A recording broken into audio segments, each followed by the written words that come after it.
Good evening, everyone. Thank you to Lynn and Jerry for organizing such a wonderful evening.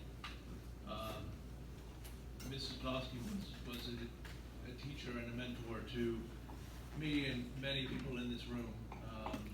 She was more than a French teacher and a German teacher. She was an inspiration. And tonight is a night not just about looking back, but also about looking forward. We're here to honor one of the great ambassadors of this institution, who is sadly no longer with us. And I must say it's great to see her family and extended family here with us tonight. And I really do hope that they're at least half as proud as I am grateful for having the pleasure to have known Mrs. Clausen. Looking forward, it's important that we use this event and the ongoing capital campaign to rededicate ourselves to making sure that institutions such as Bishop Carroll have the resources necessary to fulfill their important mission for years to come. That's what Mrs. Blosky would have wanted. Now, I don't consider myself an old man, but I can't help but observe that the last time I stood in this room, I had never heard of the internet. I had never made a call on a cell phone, and I had never received any. I had never Googled anything, and I've never downloaded an app. In fact, there was a payphone in the lobby of the cafeteria. To the extent anyone here is under 30, they can ask their parents later what that was. And after a dance or a basketball practice, I could call my mom Colette. She would refuse the charges, but she would know that it was time to come pick me up. I have to say that texting is a whole lot easier. Along these lines, instead of dedicating a library tonight to Mrs. Blosky, we're dedicating a media center. The wealth of information that's at the fingertips of our children is astonishing, and gets more so every day. So much has changed since the days of encyclopedias and microfiche, although the encyclopedias are still back there. And we should embrace that change, and we should teach our children how to use the information that they have to their advantage before their brains are too numbed by Instagram and Facebook. So much has changed, but in my mind, what's most important about tonight hasn't changed at all. And those are the values that I learned here at Bishop Carroll, the values that Mrs. Blosky drilled into us each and every day, and by which she lived her life. And those values are not whimsical, and they're not subject to fashion. And the technology that I talked about have no bearing whatsoever on their merit. And after 30 years of reflection, my interpretation of these values can be summarized in three very simple statements.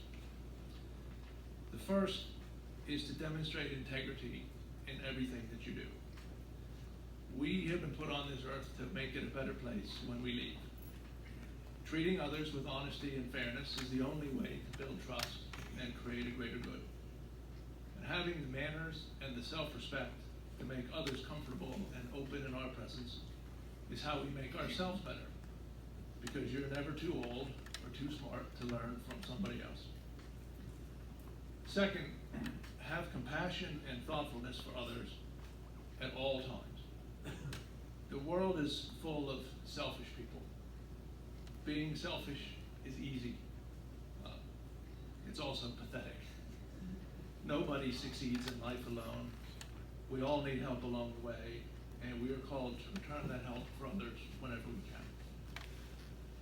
The third, which is equally important, is to be curious, to embrace difference, and to challenge yourself. And this is a hard one because it calls us to leave our comfort zone, but it's also the one that Mrs. Blosky lived and taught the loudest. The world is an interesting place filled with many people who, in many cases, think about things entirely different than the way we do. That shouldn't frighten us. That should intrigue us. It should make us ask why. And we should have the self-confidence to understand and accept the answers about things profound as well as things mundane.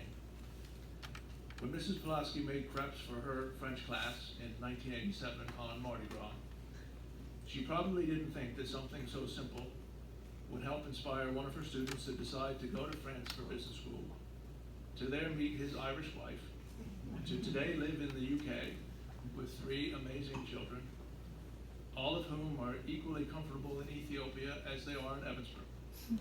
But thankfully, it did. Now this is the point in these remarks where I'm going to make people a little bit uncomfortable, I think. And it's not by asking for money, because that comes later and not for me. But I do think that we need to face into the reality that 30 years ago, 20 years ago, hell, even 5 years ago, the values that I just discussed and the importance of those values to a Catholic institution of learning would have been taken for granted.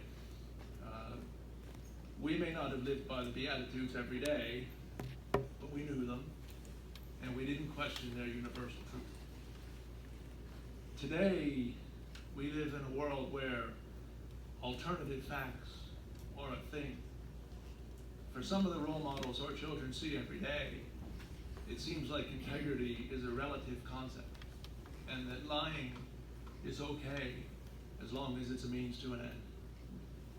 Those with compassion, especially for people who look different to me, are somehow perceived as being played as fools. Bullying is celebrated and selfishness is admired. This is not the way to a glorious future, and it's certainly not how we're going to make a planet a better place for our kids. We need institutions like Bishop Carroll to preach real values every day with the volume turned up to 11. And we need to make sure that the resources and infrastructure are in place to allow that to happen. That's why my family has contributed to this effort.